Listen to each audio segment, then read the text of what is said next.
And then Elmira, I made 30,000. And that seemed like you were rich. I was like, oh my God, yeah, what's going on? But I think I was supposed to make like 25,000, but I made 30 because I could anchor and they would put me on for that. And I got overtime. Now I think I got overtime. And that was a big thing because I remember some jobs. I remember I had a job where I was making $30K, but we didn't get overtime. Yeah. And it was like, don't worry, we'll comp you. And then there'd be breaking news.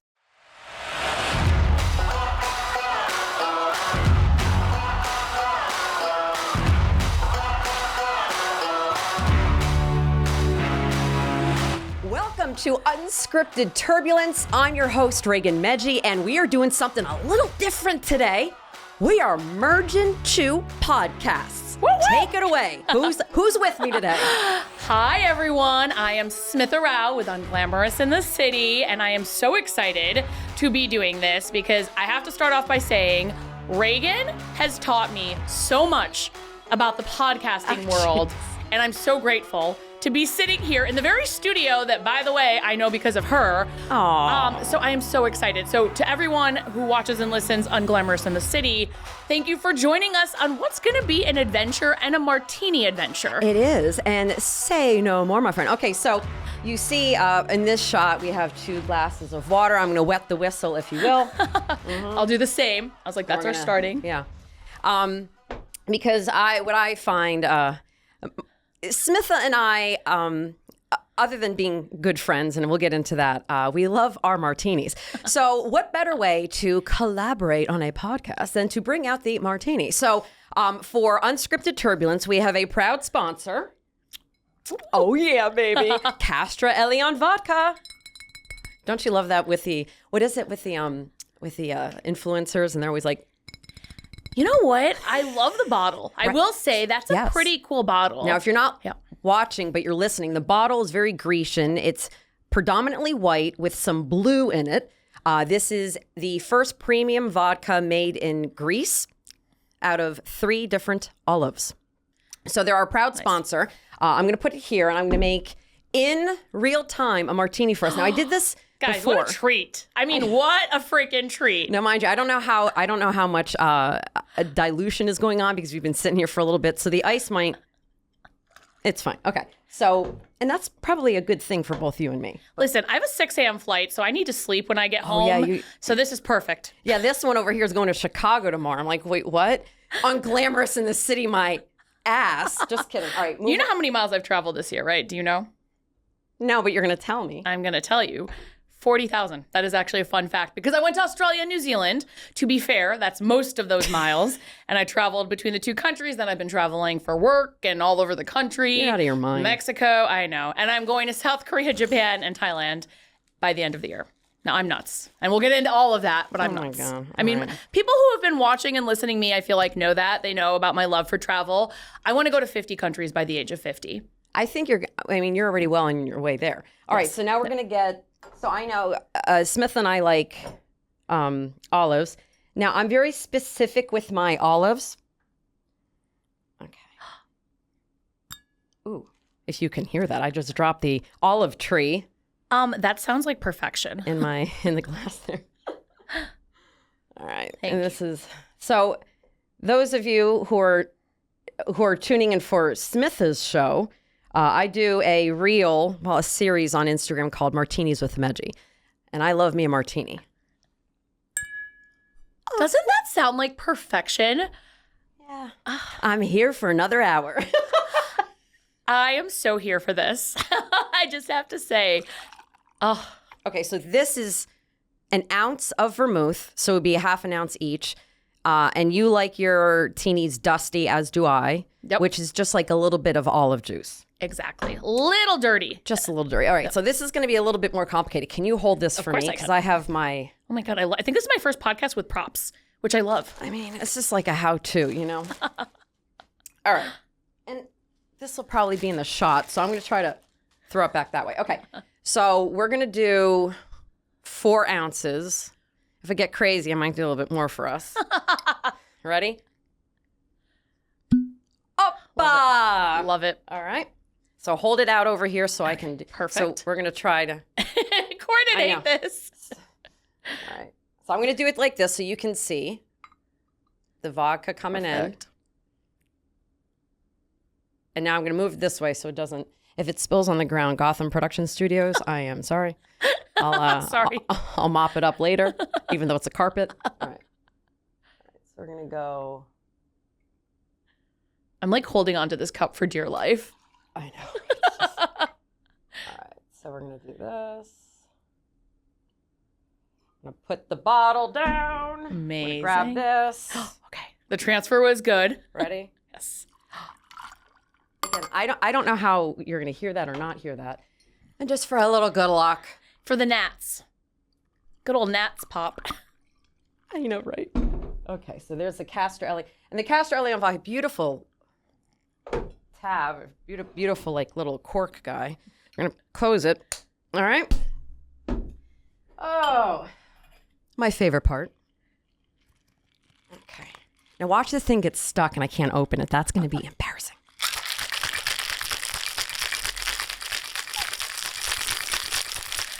Oh, it's so beautiful. Okay. Oh, good. Okay. So far, so good. All right. So now I'm going to move this microphone out of the way so I can pour properly. Smart. Thank you very much, my friend. Look at that.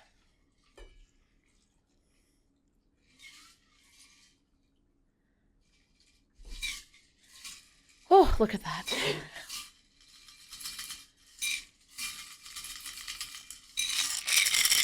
All right, so now you know I'm making a martini.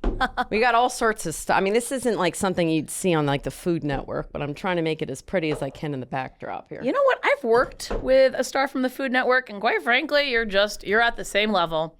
Very precise, yes. That is a fun fact, yeah. That's really years scary. ago. But yeah, no, that's that's really scary. All right, that was an ordeal. Okay, so now we're gonna cheers. We're gonna try to see if we can get the cheersing. Okay, amazing.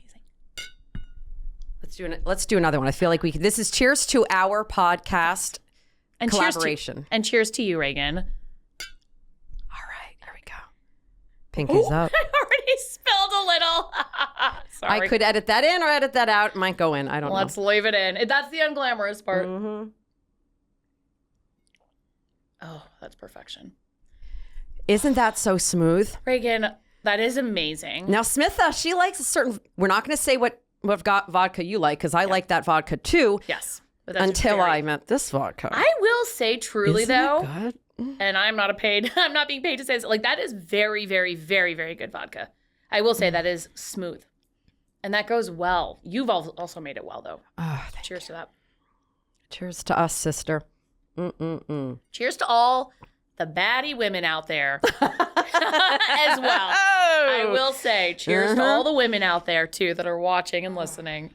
And men's. We have some men's on my end. That's and true. your end. We both men's. Okay. Sure. So now, how do I know Smitha? Why are we doing this? Blah, blah, blah, blah, blah. Okay, so... my journey into this world of podcasting started when I decided to leave TV news, as you know, and she knows specifically because she works at a company. We're not going to say where. She has a full-time job, and then she podcasts on the side. Whereas for fun. Yeah, whereas this is my full-time job, and I don't know how this one over here is able to balance everything, because it's not easy being a podcaster. But somehow you're doing like 9,000 things. So I'm writing a book too. You mentioned that at dinner the other day. I was like, we're going to get into that. So a couple of years ago, I was at a local station and I had to cover an event, and Smitha was there. And when you cover an event as a reporter, and I think most reporters will agree with me on this, and it's an event that's maybe sponsored or there's a company that's with it, the company usually has what we like to call a handler. These handlers mean well, and they come with information, and I get it and whatever. But sometimes the handlers just like, anyway, sometimes they get in the way. And you try to be nice. And the thing is, for us reporters, we're on deadline. Like I don't have time to talk about like your life history. Like I need the information. I know that you're upset or what. I just, so it gets a little bit much. Well, I'm rolling into this event. I see Smith, and I'm thinking, here we go again. I got a handler. And she was like, I know exactly what you need, A, B, C, and D. I was a reporter for 10 years. Let's go. Wait, mic drop. That was what made me fall in love with you. Because I knew then, I was like, you get what I'm doing right now. Yep. And ever since then, we kept in touch. And this was around the time I was starting to feel like, I don't know if I can do this news thing much longer. I feel like it's sucking my soul out of my body. And we connected deeply on that. Yeah. And that was, I want to say, was it 2023? It was 2023. And if you all know my timeline, you know exactly where I was in the summer of 2023. Yep. It was in Long Island. That's where the story was. Yeah. You actually went all the way out to like deep in Long Island too. Oh, deep. Yeah. Deep. We roll deep. So yeah, I just, and you know, it's just, I always say like for the news world, there's just a shelf life for certain roles that you do. And I was at the end of my shelf life there. But yeah, that I just connected with Smitha and we stayed in touch. And she has been a North Star guiding light for me. She makes everything feel better and safer whenever I have any conversation with her about anything. And I know, you know, I actually, oddly enough, she doesn't know this, but I was listening to her podcast on my ride in. Yeah. See, I love that. It was just, and it's just, you're comforting. Thank you. No, you know, you've been through the shit of life and you're comforting, and I love that about you. Thank you, but right back at you. So now that you said all those nice things about me, Raegan, Go on. truly, I know. Continue. Oh yes, and how could I forget about my martini? I'm like, gosh. Oh yeah, I know. We're gonna be la, la, la, la. Oh yeah, the martinis. Then we'll throw it back at the end, and it'll really get crazy. Then things are getting wild. But in all honesty, Raegan, I had seen you on the news, right? Because of course, as my job and as being good at my job, I watch local news, right? And I watch all of the local news. So I already knew you. I loved you. You had just such a great personality, right? I loved your energy. And because I've been, I've worked in TV, I have a lot of friends who still do work in TV or who have made the transition. It's like when I see people that I'm like, oh, she's got it, right? Like it's cool to see that. The morning shows, were always my favorites. I know we all know you did that shift because those are the hardest ones. I mean, to keep up that energy, that momentum, like that is not easy, right? Obviously, as we both know, I've done that shift before too. So I'd already known who you were. I saw you. I was excited, when I saw you, and just you were so kind. And you thank you. I always wonder if I am sometimes. I know I can get. Oh, absolutely. And your photographer was awesome. It was a woman. I won't give away her name, but she was awesome. I'll say her name, Brenda Rivera. Yes. Okay. I didn't know if you were allowed Brenda. to. Yeah, she's wonderful. Yeah. Brenda. Oh, she. Yeah. I never want to meet Brenda in a back alley if she's ever ready to fight. True story. Yeah. Brenda. So Brenda's like 5'1", full of force. And Brenda and I were on a live shot one morning, and a guy grabbed a purse from someone and was running. Brenda ran after him. The guy dropped the purse. Wait, that's amazing. Okay, I've seen Brenda once or twice since that. Yeah. So first of all, Brenda, you're fierce because that's incredible. She's a native New Yorker, like from Manhattan, New Yorker. That explains a lot. Yeah, I love that. Not many of those exist, I'm hearing. I love it. I can imagine it. She probably just booked it. And he's like, oh, I give up. I was like, Brenda, you can't. She goes, no, that's not right. I go, well, you know what else isn't right? You laying lifeless in the street. That's not right. But she didn't care. And it wasn't even her purse. No, it was somebody else's purse. And she went, so yeah. Good people. Not all heroes wear capes. Exactly. Not all heroes wear capes. And there are still good people out there. Yeah. Unbelievable. So, Smitha, let's talk about the fact you were in TV, your upbringing and stuff, because I always like to kind of dive into your journey. And ironically enough, she has not really explained her entire journey on her own podcast. So now that we're doing this combined effort of a pod, this is kind of your time to shine as well, as you always do, and to talk a little bit about like your origin story, which is quite a story. Well, first of all, thank you, because my mom, I always shout out my mom almost every episode, has told me this. So my mom is my momager, but I call her my free momager because I'm not paying her. That's funny. And so hi, Mom. But that's what she said. She's actually gave me that feedback truly today. She was like, you got to talk more about yourself, because I do. I sprinkle it in, right? Yeah. But it's so much about my guests and my journey. I mean, I've talked a little bit about it. Move your mic because I want to make sure that. Yes. We've already spilled maybe a martini on it, so. I'm not fully confident I'm going to be staying upright in this position by the end of it, because we still got a lot more vodka to go. But okay, you're good now. That is true. Good thing we're pros, though. I will say, I love a good martini. That is not a lie. So good thing we're pros. Yeah, Waldorf Astoria. That was a good martini. Ooh, that was a good martini. Actually, I'm going to give one flex. Okay, one more flex. Yes, please. Polo Bar has the best martini. I haven't been there yet. Is it hard to get into? It is. The only reason, and I will give away my secret, is because I have a credit card, Amex Platinum. And you call Amex Platinum, you say, I want a reservation, and shout out, they got me a reservation. I will give away all my secrets. That is one of my secrets. So a lot of people actually have access more than they would think, right? And this is on TikTok, so it's not like I'm giving away a really big secret. Look who I'm rolling with. What? Yeah, fun fact. That's how I got in, and I've been there now, I think 2 or 3 times. They are lovely, but that is actually, like, we'll go there just for the martini.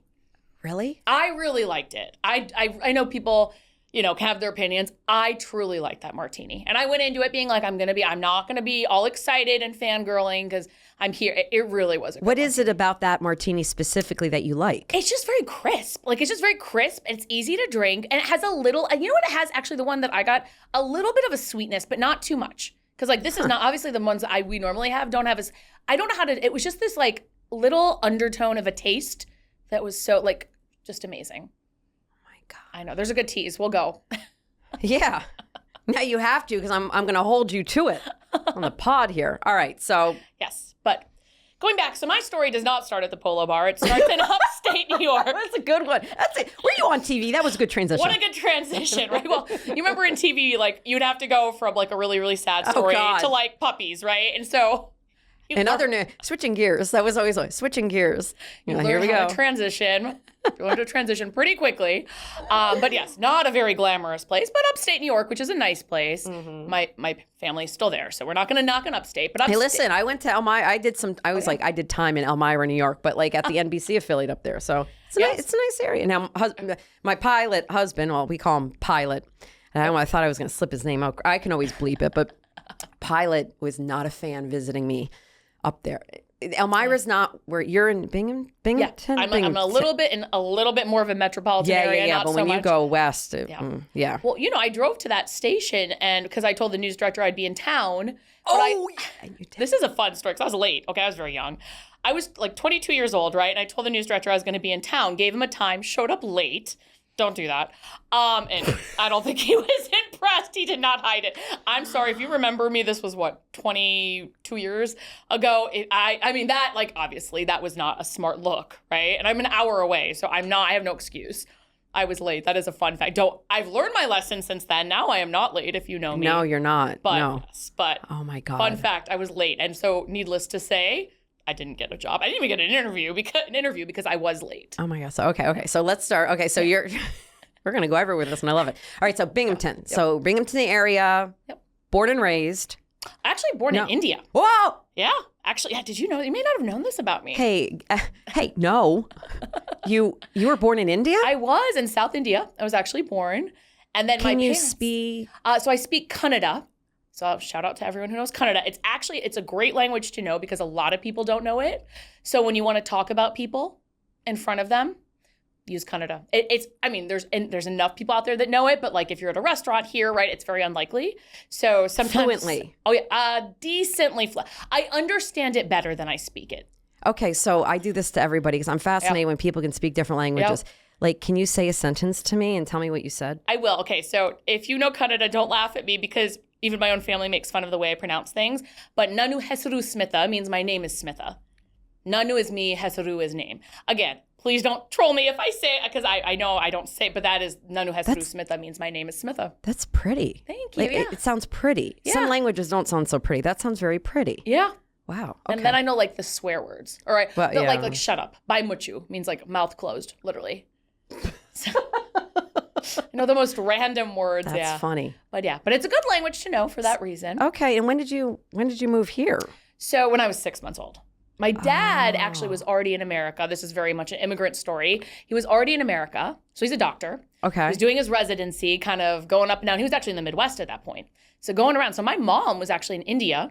My dad was here. I'm the oldest. I have a brother. So I'm the oldest, right? So my mom has her family there. Yeah. Have the baby there. And back then, of course, you have to wait like you do now, right? To come into the country. And so, they were able to come. My mom was able to come with me. Yeah. But at that time, they actually weren't together, which is really funny when you think about it, because that's such a common thing back then, right? With these immigrant stories. But my dad was actually not in the hospital. And I'm very close to my dad. So hi, Dad. Oh, and, hi, Dad. it's cute because my mom's like, he definitely felt bad that he couldn't be, but those were the circumstances. And he was working in the hospital in the Midwest. He was, and you have to wait to get your visa and all that stuff, right? So oh, wow. but he was already here. He had family over here, so he was already here. And so, then we came. But I came here pretty early on. Like I wasn't even a year old. Wow. So I came here pretty early on. And then my brother was born here in the Midwest, like 5-6 years later. And then so would he be an immigrant? So, is that like something you have over him? You're like, haha. I know. I'm like, well, you're born in the Midwest. I'm born in another country. Like, again, I love to travel. So I'm like, I'm born in another country. I mean, it tracks with you traveling as much. Yeah, exactly. Yeah, I was on a plane. I mean, when I was 6 months old. 40,000 miles later plus. And I'm a good traveler on a plane, which thank God, right? Like I actually don't mind being on a plane. I mean, the thing is, I start to feel like gross, right? But I don't mind that. Like I can sleep, I can do all those things. I just feel like disgusting when I get home. I'm like, I need a shower. Yeah. Like those, 20-hour flights. But 20-hour flights. For those of us who do the 20-hour flights, haven't gotten there yet. One day. So your family was all over here. Eventually, you get up to Binghamton. Yep. And then get to Binghamton. And so I always wanted to be a journalist. Actually, I wanted to be an actress initially. I don't even think you know this. No, I don't. There are all these things I'm learning right now.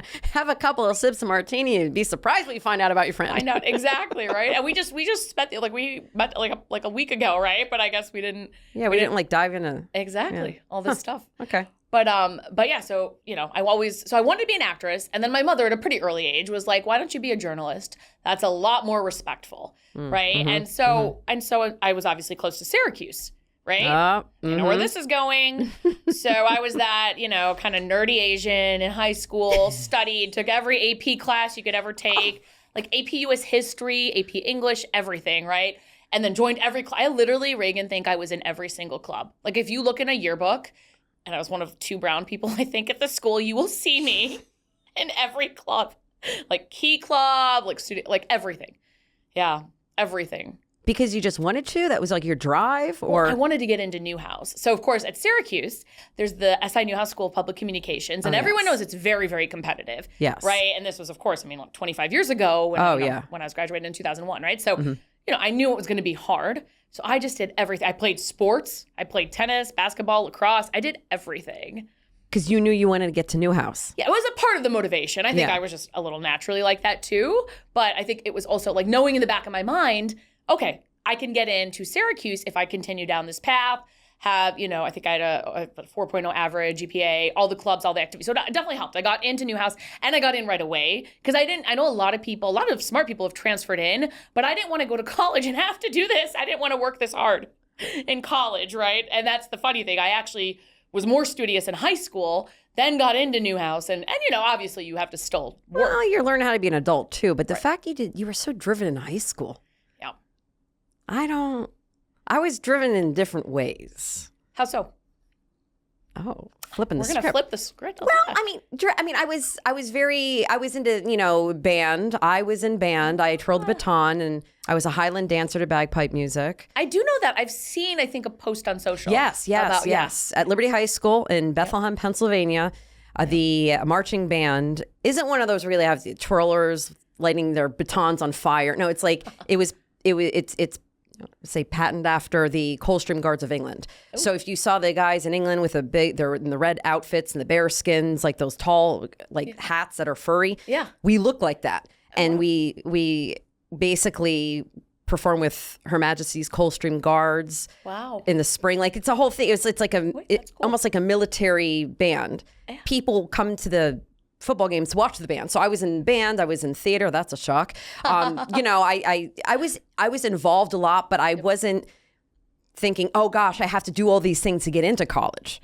Like I just kind of was active, and then I had, I ran with a group of friends. We may or may not have dabbled in adult beverages when we shouldn't have, but made me stronger and more appreciative of vodkas like Castra Elion vodka as opposed to. Good one. I like that. Very, very, very organic. Raegan, I love it. Oh, yeah. It is very good. So good. But I was studious. I was in the AP classes like the first 2 years, and then the third and fourth, that just like, You're like, I'm good. I was like, all right. Yeah. Anyway, so that's how. Yeah. You but were it makes like in sense. everything though. It makes sense. Jeez. Right. Yeah, I was in everything. So then I, of course, got into New House. In New House, I will say, that was my discovery. I loved college a lot more. I will say, I liked high school. Middle school, I was totally bullied. I have no problem saying that. I was totally bullied in middle school. I feel like a lot of people are though. lot of you know what I mean? people Like were. I was bullied. Yeah. I had a kid. about this, I didn't have. I still don't have big boobs. And I will never forget this kid looking at me one day, and he's like, "How you doing, flats?" That's just me. And I'm like, Screw you, kid, But if you're watching. I know. No, I don't even, who knows where he is these days. Yeah. But I think to myself, I'm all right with that because like I can run. Yep. And if I play golf, I don't have anything in the way. You know what I'm saying? Yeah. So flat me up. I don't give a crap. Exactly. And I've said this on my podcast before. I'm like, don't be the bully. Like, you suck. Don't be the bully. Mm-hmm. You should never make someone feel bad No. about himself or herself. Like, it's just unkind, right? And I remember in middle school, it was pretty brutal, right? Oh, yeah. And like weird things. Like I remember a girl told me that I get a pedicure now, like, you know, from pedicure to pedicure. Because a girl was like, oh, your toes are weird, right? Like it's just, and they're not, by the way. But it's just, you know, like weird things that you develop a complex. Yeah, and it sticks with you years later. It sticks with you years later. Awful. It's like, don't be a bully. That is what I'm just glad that we didn't have social media back then. That adds a different layer. And it's really sad because now you hear these terrible stories of people, you know, just not being able to go through that and doing all, you know, terrible things, self-harming. yeah. I mean, it's awful. Yeah. I am so glad because we're the last generation, we're about the same age, right? So we're the last generation where social media, for me, it started in college. Okay, so I'm 45. I don't mind saying my age. Oh, yeah, 'cause I think 43. I always say it. Yeah, I knew you were younger than me, but I didn't know. Yeah. Younger than me, but yeah, around like our group was basically the last of the last good generation. Oh my, I mean, I'm so glad we grew up. Pre-social media. Yeah. Oh, that's crazy to think about that. Yeah. So then you get into New House, things were better there. I loved Syracuse. So shout out to Syracuse. I think I shout it out every single podcast. I shout out Temple University, go Owls. I love it. But no, so I got into Syracuse and I just had a ball. I actually have a lot of friends still to this day from college. Yep. I really enjoyed my time at Syracuse. That's I was there for awesome. 4 years. You have a lot of snow. A lot of snow. But I'm from upstate, so that never I bothered guess me. it doesn't really matter. Yeah, And you know what we would start doing? We started freshman year, like people would get their jackets stolen at the bars. So see, I didn't go out until college. So then we would just go out in the dead of winter in skirts and like Did you do the without tube jackets. top? Yes, Were you the yes, tube I did all tops? that. Yeah, the black pants and the Oh tube my God, tops. yes. I used to go to the gym every single day in college. So like I would wear all those little skimpy college clothes. Oh gosh, And we would go, it would be snowing, Raegan. And there's no jacket. I don't think we wore heels. I don't think we were that stupid, but like no jacket. Because people would actually, that's true. People would just, you'd have to put your jacket in a big pile. There was no coat check right back then. Yeah. So that people would get their like nice jackets. And you know, people in Syracuse, there's a lot of people from the city. There's a lot of people who come from like affluent families. So, that, you know, some of us had nice brands. Like I remember back then Coach was the big brand. I had a big Coach bag. I thought that was all cool, right? Like the big one. We'll talk about that. I've upgraded a little bit, but you have. Yeah, you have. We'll talk about that. But it was funny, you know, but people would, so then we just would like, we learned to deal with the cold. We learned to deal with all of that, right? So I will say I had a fabulous time. I still actually mentor some students at Syracuse. I still go to Syracuse events. I still meet people. Like I have friends in the last year that I've met at Syracuse events. So I'm still very connected. That's so, I need to be better at getting involved with the alumni events at Temple. That's where I fail. I need to be more connected. And I'm sure that there's probably so many alum Well, in New there York. aren't they? There's like metro gatherings and stuff. I just, it's not that I refuse to go to them. It's just every time they have one, I'm like busy. Everybody has something. Right. No. The timing. So note to self, I got to, you know. Yeah. Or maybe even in Philly. You could just hop over to Philly and. I could do that. Yeah. There's got to be stuff there too, I would imagine. Oh, yeah. All over. Yeah. But here, there's some bars too that do things for Temple students. So that's good. So you get out of, when you get out of Temple, or at, no, New House. Syracuse. Yeah, both when good schools, both very good schools. Yes. So when you leave, obviously you're doing what I had to do, Did you have tvjobs.com where you had to like send? Oh my God. Okay, so- TVjobs.com. Okay. That is a blast from the past. Yeah, so that is a great blast from the past. Well, you are welcome. So in order to get a job, when we went to school, I graduated in 2003. So we had to go on tvjobs.com, which I don't even know if it still exists. I don't think it does. I feel like my I saw God, it. I no. don't, or if it does, it's a different iteration or something. I feel like I Googled it once for fun. Get out. So that's what would happen is you'd see the job postings for if you went a reporter, anchor, and it would tell you it was a reporter, anchor, the station, the call sign, if it was WETM, WNEP, whatever, the city, the DMA, the designated market area, which is like the DMA, that just means how many people are in an area, right? So like based on the market size. So the market size for New York is obviously 1 because it has the most people in the designated market area. The smallest market is 302 or something, maybe like in Nebraska. 210. You know what? I used to know that. 210. Well, it was 210. back then. It may be different now, but I used to know that list. I was crazy. When I was applying for jobs, I used to know that list.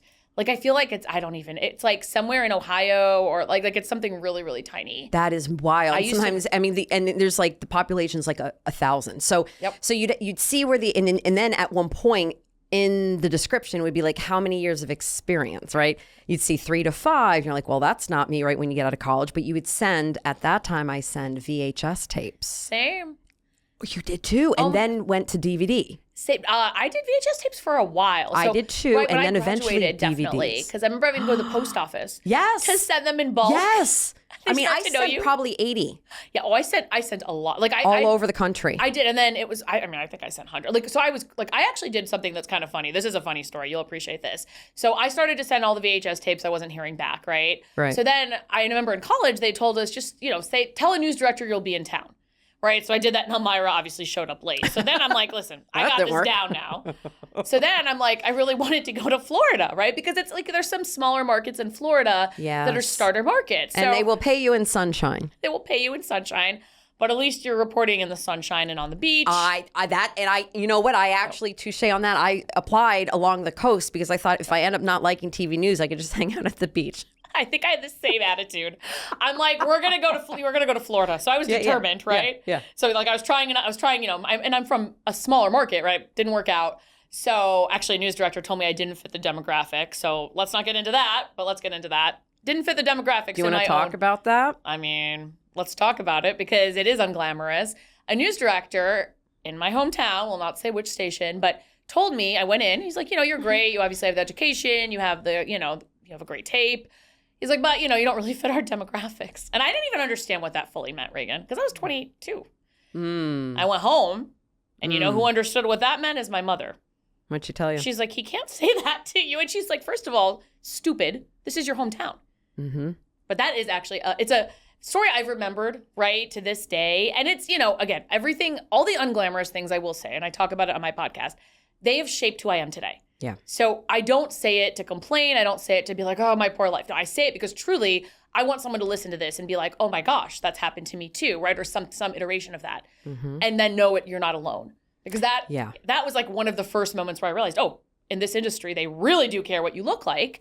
And they still do, right? And the color you are and the gender you are. Exactly. And how you speak on camera. And it was something that I was taught when I went to Temple. And as a white woman, I knew what I was signing up for. Yeah. You have to reflect your demographic, which means you can't have the same color on the desk. Yes. You just can't. Yes. You can't have all white. 100%. Can't have all black. Can't have all Indian. Nope. Unless you're like in a super like that community. You know what I mean? Like that would be a little weird, I guess. But that doesn't really exist here in the maybe in Edison, the New States. Jersey, where it's all Indian people. Maybe have like one person of color, like and whatever. So, but you know what you're signing up for. But it definitely it's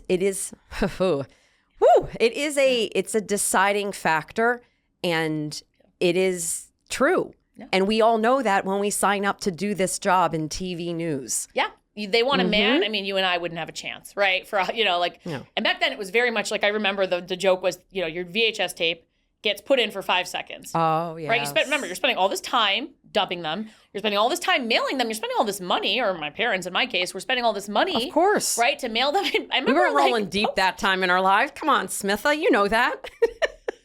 So funny. My first couple of TV jobs were so bad that, like, thank God I have nice parents and parents that are, I'm fortunate to have parents who help me.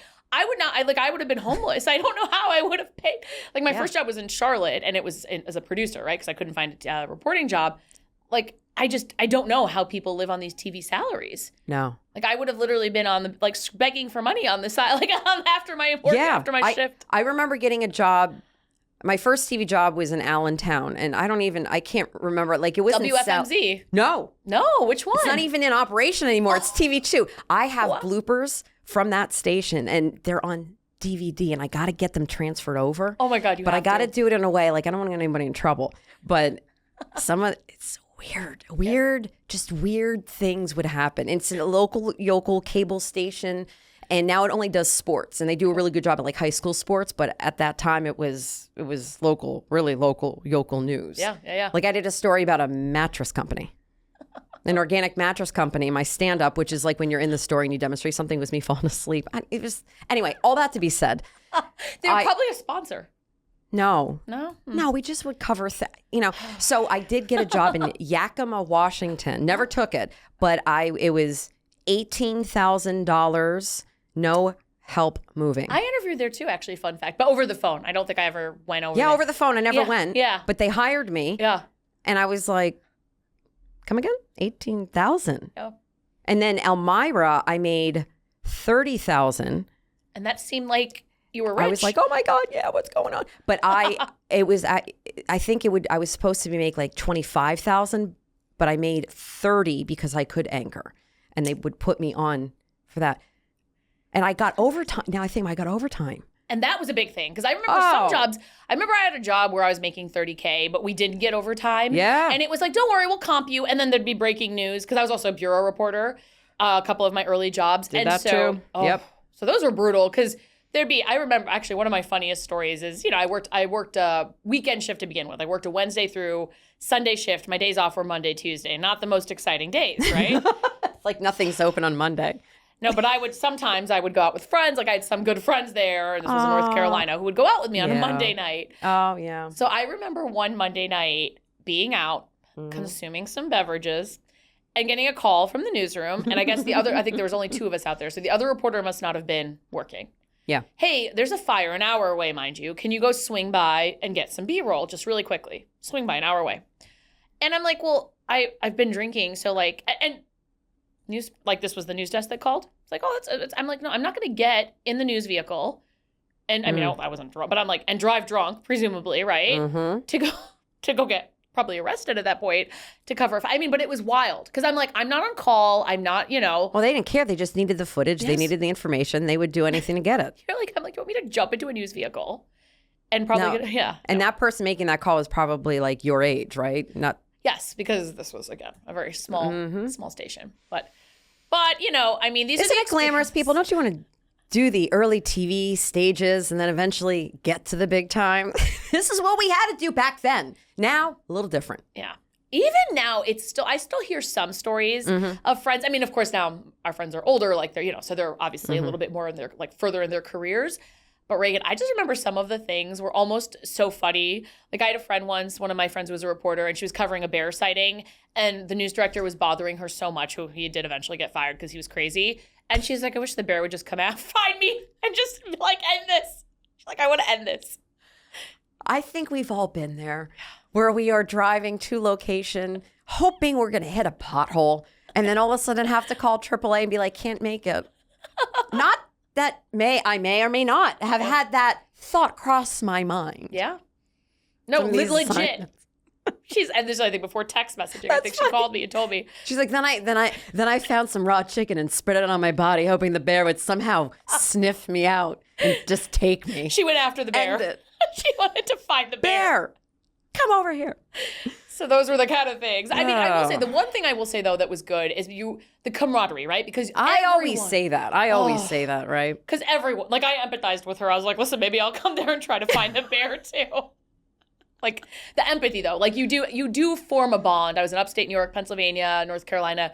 you do form a bond because everyone is kind of the same age. Everyone's single at that point. Like, you do form a bond. So I will say that is the bright spot. It is. Yeah. They will get you through the hard times. And I liken it to, like, if you're a cop or maybe like an EMT worker, like, you're with somebody all the time and you see a lot of, like, traumatic things and you have to be there together. And you really do form this beautiful relationship at the end of it. So at what point did you decide, okay, I'm out of news? So as I was approaching 30, yeah, I, was in North Carolina at the time. I actually went back to North Carolina twice at 2 different stations, one as a producer and then as a reporter later. And I just was like, okay, I think I want to have a life. Like, I want to actually, No kidding. Yeah. I was like, I actually, and so of course my family is in upstate, my brother was already in New York at the time. And I'm like, I want to move to New York. I know there's no way I'm going from, this market to New York. So I actually did something crazy. I told, and actually the true story is that I was being asked to cover a hurricane by myself, literally going into the hurricane. And back then, we'd call like the emergency responders. And I remember this person I knew, he's like, why are you going there? He's like, that's really unsafe. And I told the station and they didn't really seem too concerned about it. Like, I actually think I got pretty upset. I think I was crying. Like, I was pretty upset at that point. Yeah, I would be very impassioned. Well, and this was also the same station actually, no, I guess it was the same area where Obama came. Amazing. I got to cover Obama. Like, that is amazing. Oh, you got to cover a president. That is amazing. I never got to cover any president. Real? Well. Yeah, no, I mean, like. I wonder, that's kind of, I guess. Yeah, no, I never was sent. I never was sent. Not that I can't, like, cover politics, but I just never was sent to. See, I was sent because I think my shift. Came to where I was. Well, I worked in a military town. That was why. Oh, well, there you go. Obama was coming there. But fun fact, I didn't get a photographer, which is fine. I mean, I wasn't complaining. But can you imagine, like, schlepping all of your equipment? First of all, like, all the, the networks were there, right? So they have, like, 17 people. I'm there, like, I mean, it's kind of funny. Oh, that's embarrassing, too, just to think, like, you're with all these, I mean, and again, I didn't want to complain because I was very, very young, and to be able to do that was a privilege. But it was funny because I just remember, I'm like, this doesn't make the station look very good, right? That they're... You would think. And they didn't care. They still sent you alone. They did. And I had to send, and it was a 24-hour station, so they wanted the footage ASAP, of course. I'm sorry, you'll probably... Did they think the president was going to come up to you and be like, oh, hey, by the way, I see you're alone. I will have a one-on-one with you. I feel so bad for you. I mean, maybe. That would have been something, right? Right, maybe. What if you're, like, crying? You're like, please answer my questions. And he's like... Okay. I do remember that. I mean, I will say it was very exciting leading up to it because, you had to do all this background check and they had and then the dogs came and sniffed the news vehicle. Like, you felt very important, right? And the girl with the chicken on her with the bear was there hiding, being like, I'm going to get them this time. You're not going to be allowed in. That's my revenge. I was going to say, right? The bear or Obama. I mean, I would always choose Obama. Yeah. So I love Raegan. I feel like I could just keep doing. I'm like, this is so fun. Chicken on the chicken reporter. Chicken on the bear, but it was the same market actually. But yeah, but I will say same market. Oh Lord. But yeah, but I will say, I mean, I'm grateful for all those experiences. Of course, for sure. But I just had enough because I'm like, my personal life. How could you not? They're like the winds are like going sideways. They're and I worked at the Weather Channel, so I know. And then you've got these projectiles, which are like the trees, the limbs, whatever, coming at you. And they're like, oh, yeah, we just want you to get into the eye of the hurricane. And you're like, I can't do this anymore. Yep. OEM, Office of Emergency Management, is there probably saying, you have to go back to, and you're like, my news director needs me to be in the eye of the hurricane. And you're like, I got to get this B-roll. Oh, my God. I got all sorts of stuff. I was once on a military base, and they tried to charge me for trespassing because the news director... At that point, did you just throw your body and be like, please just take me in? I'm like, take me. I'm done. I will say, cheers to my parents and my brother. Because, I mean, the stuff that they heard, they were so supportive. But at this point, right, they'd heard all these stories, right? And I think they were like, yeah. So I had a contract. It was not done, right? I was not towards the end of the contract. But this is also fun. So we have a family lawyer. We call the family lawyer. Yeah. And, my parents were like, listen, she's going to quit. She doesn't have a job. She's just going to move to New York. It's not like she's going to another TV station. No. So the lawyer looks at my contract, and he was like, well, to be frank with you, they're paying you I think they're paying me $29,000. He's like, what are they going to get from you? Like, and then we're like, can they go after, and like, I'm not married, that like, they can't go after my family. So He's like, yeah. He's like, what are they going to get? And I truly, so they made me give back, I think, the moving fee, which was like $500. So I gladly did that. And I moved to New York without a job in 2011. Record stop. Yeah. Moved to New York. Yeah. Without a job. Yeah. Crazy person. And had 2 roommates who knew I had no job, who took me in actually from Syracuse. There was an email that would say about like rooming, people that wanted roommates. I lived in Astoria. This is a wonderful story because I lived in Astoria. I love Astoria. It is a good place, let me tell you. I loved our apartment. And these girls were very nice. I will say, to be fair, I did tell them, I said, listen, my dad's a doctor. Mm-hmm. I promise I'm good for the money. I'm like, I don't have... I'm sure with my dad's a doctor, kind of clear there, like, oh, good. Even if we get some kind of crazy infectious disease, we can ask Smitha to help us. She comes with some perks. She does come with perks. At least I got that going for me. So thank you to those roommates who took me in. And then I did get a job actually very, very fast at a nonprofit, which was awful. The woman was crazy and didn't pay us on time. Sorry if she's listening. But I was just so happy to have that be something if she was? You know, right? You were awful, by the way. She would spit on you. Oh. When she would talk. Like not like, but just like it would. This was terrible. She'd have like food in her mouth and spit on. I hope nobody's eating. Sorry about I know, that. Sorry. And I'm like, and maybe the bear would have been appropriate then too. That bear's out there somewhere waiting for its time to shine. It's close up. Yeah. So, but then, that nonprofit, I will say, at least it kept me in New York. Yeah. Then I got a job in healthcare marketing, which is fine because I come from a family of doctors. Oh, so that wasn't, good fit. Yeah. So that wasn't, that was tough though. That was a hard transition from news to that. Everything is a hard transition out of news. It is. And imagine being like working for one of the top medical institutions in the world and writing copy for the Department of Surgery. Like, it wasn't a good fit. That job got eliminated. Oh. Fine. So then you got let go, laid off? So they gave me a notice, right? Kind of like in TV when they tell you that your contract's not renewed. At least I had a notice. Okay. And I will say, I was still kind of young and naive at this point, right? So I'm like, I'll find something. It took me a while, but I did find a job. But the one good thing is then I kind of went into jobs that made sense for my transition. I had a friend who actually made Wes. Thank you, Wes. Who had also been a reporter and transitioned. His name is Wes or West? Wes. W-E-S. Not associated with Summer House, Bravo. Not the same guy, You're right? gonna not believe this. I don't. Because I would have to have you see the door, exit stage left. If anybody watches Bravo, you're gonna laugh. I'm not a big. You're not a Bravo. I got into Summer House, and I didn't want to, and it just was something on that I watch when I cook, and then the whole Amanda West thing.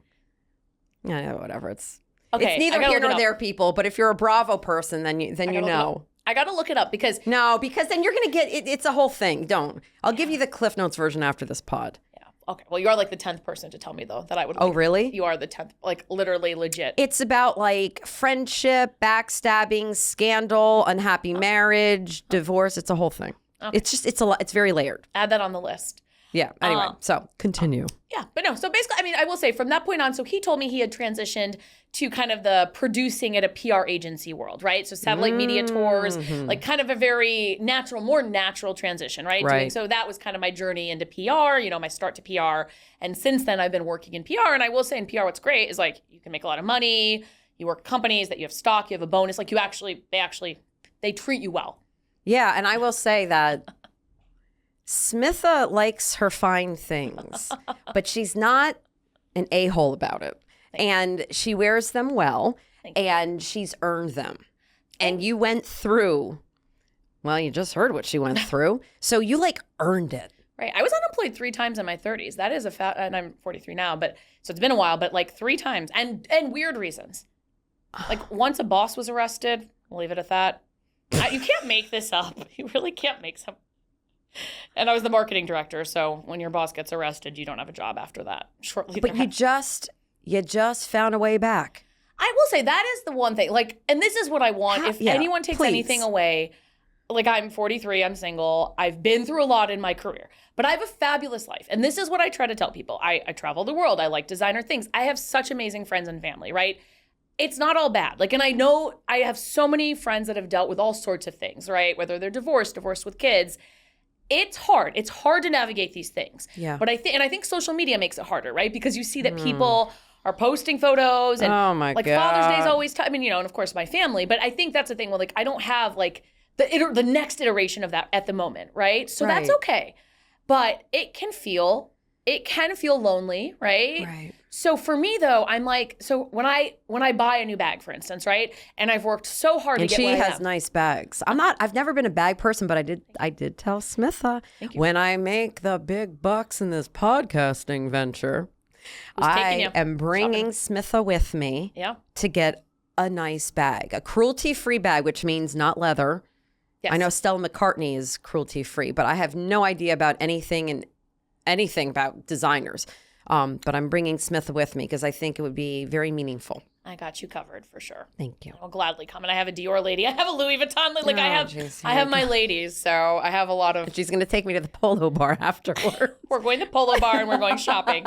Actually, the best bag I ever bought was in New Zealand. That is a fun fact. A Louis Vuitton one that you can't get in the States. Actually, you can get in the States, but you probably have to be like Paris Hilton. But in New Zealand, you know, I was like, if you're willing to pay for it, they'll give it to you. So I have a very exclusive bag to the point when I walk into the LV stores, they see it and they're like, oh my God, like, but I got it in New Zealand. That's my fun little trick. See, I got all the tricks. You really know your way around the way to get what you need. You're scrappy. I like that. Scrappy. That was always something they told us, like in the PR agent. I worked in PR agencies for a while, you know, before I worked in a brand. And they always told us, get scrappy. And you kind of do. It's kind of a good lesson for life. Yeah. Like you just got to get scrappy. You got to figure it out. And things may not work out the way that you expected, right? This is not, it's so funny. In some ways, this is the life I've always wanted. In some ways, it's the life I didn't picture for myself at this age, right? Like, what did you picture for yourself at this age? I mean, being married, having kids, living in suburbia, which is crazy if you know me. I know. And you know me, so you're like, really? Wait. When did you? She's like, wait, we gotta talk. I got it. What? Take a drink. Oh, yes. Because it's sitting there and it has, if a drink could have a face, it has a frown face because it hasn't been sipped for a little bit. So wait a minute. I've been enjoying the conversation with you so much. I forgot there's even a martini. I know. I forgot to. Well, I just keep holding mine. It's like a security blanket here. Like, tell me more. I'm like with the, girlfriends over martinis. So wait. So at what point were you like, oh yeah, I believe that my life, like you envision your life, the suburbia wife kids thing? Well, actually growing up, I will say, culturally, right? Culturally, you get pressure. And I think it's in a lot of cultures. So I'm not just pinpointing mine, but culturally, you always like, I actually remember seeing someone's mother, and it was like, I think at this point, I think my story had just been on CNN, right? I was so proud of it. And I feel like my mom had told, of course, my mom's my biggest fan, as you've kind of figured out. So she had told everyone, right? And I feel like this woman knew this. This was a family friend. And the first thing she asked me is, oh, good to see you. Are you married yet? That's like, and I think I was like 27. I was not even 30. But again, it doesn't matter. Like that, there are cultural expectations, again, across a lot of different cultures. Yes. Where I think that was, you almost see success as equated to having those things. And that is actually, Raegan, like such a good summary of why I've started the podcast, because I want people to know they can have good lives. And I'm not saying they have to have designer bags or travel the world, because I don't know, I'm fortunate to be able to do those things, but you can find joy in so many other ways. You have really good friends and you have plans on the weekend and you have a beautiful life. You have a fulfilled life, just in a different way, I really like that. Thank you. I feel like I can ask you tons of more questions, and it looks like we're like... I'm so sad it's done. I'm like, I feel like we just got here. That's dumb. Well, it just means we have to do a part 2. You think we could? I'm down. I mean... Do you think we could? You tell us. Who's in charge over here? Do you think we could? All right, I just had a flashback. I don't know where that came from. Oh. Like asking my producers, do you think we could do a part 2? Can I get an extra 30 seconds? I wouldn't even ask. I just keep talking. And then you hear the anchor being like, okay, thanks, Raegan. Well, you hear they had no choice. They had to stay with me because I got a little bit more demonstrative and something bigger. And they're like, oh, no, we really got to stay with her. Oh, that's amazing. But in all honesty, Raegan, I will say you can have a fabulous, glamorous life. Yeah. Even if there are unglamorous things you're navigating. That is like what I want people to get out of the podcast. And I'm very new. I'm like 2 months into my journey. So again, thank you for being such a wonderful mentor. Yeah, but you're killing it. Thank you. This one over here has like, 15 already in the can? We call it in the cans. Like, yep. You just save them. You record them, save them. And I've got a couple too, but like, yeah. And you have a full-time job. Yep. And it's funny because it's like I'll do like work all, and then it's just like I'm like, oh my God, I'm slapping on makeup like literally when I'm walking over here, like I gotta, because I have to do it, of course, after work. But yeah, You hustle. I do. You hustle. Like this isn't a thing you're like, oh, like they're, you're not riding on the coattails of your father who is a doctor. Yeah. Like let's call a spade a spade. I mean, you are hustling. Thank you. Or my brother is a surgeon. I mean, and I really wanted to. your parents probably like, and then this one over here is going into journalism. Well, that was the joke. Although it's a fun fact. My first cousin wrote this book called White Tiger, which is actually a movie with Priyanka Chopra. That is a fun fact.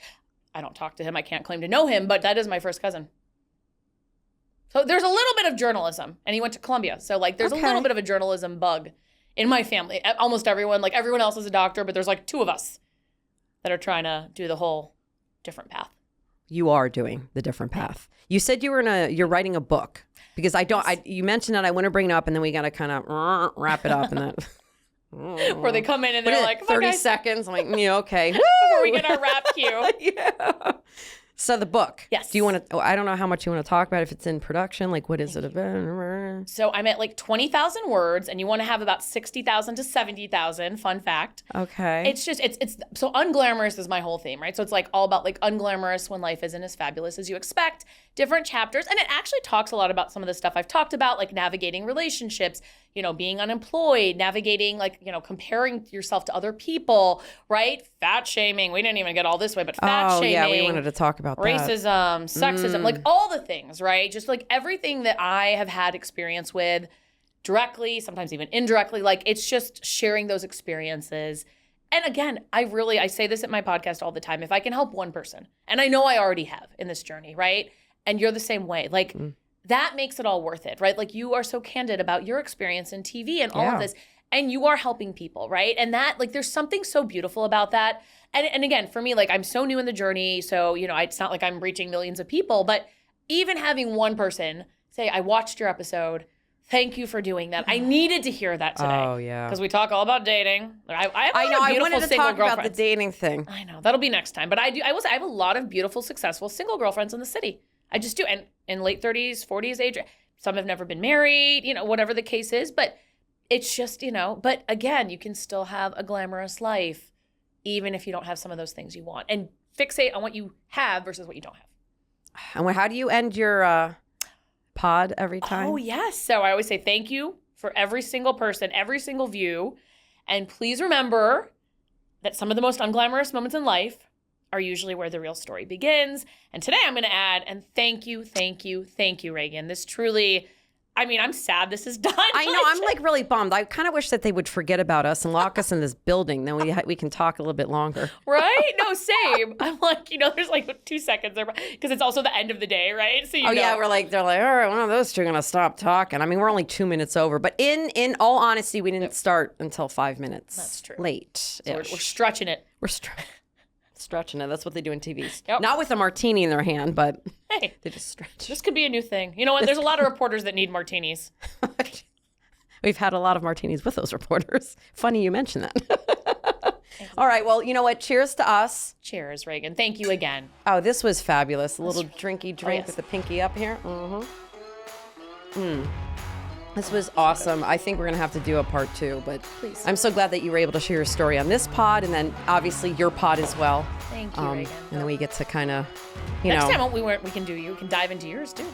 Oh. I know you do on yours, but we could maybe. Yeah, it's TV trilogy, but I can always talk a little bit more about that and then where we're at and how hard it's been to get to this point. Because it's a journey. Thank you. Thank you, everyone watching and listening, truly. Yeah. All right. Well, thank you so much. We'll wave to the camera. Thank you. Bye, guys. Bye, friends.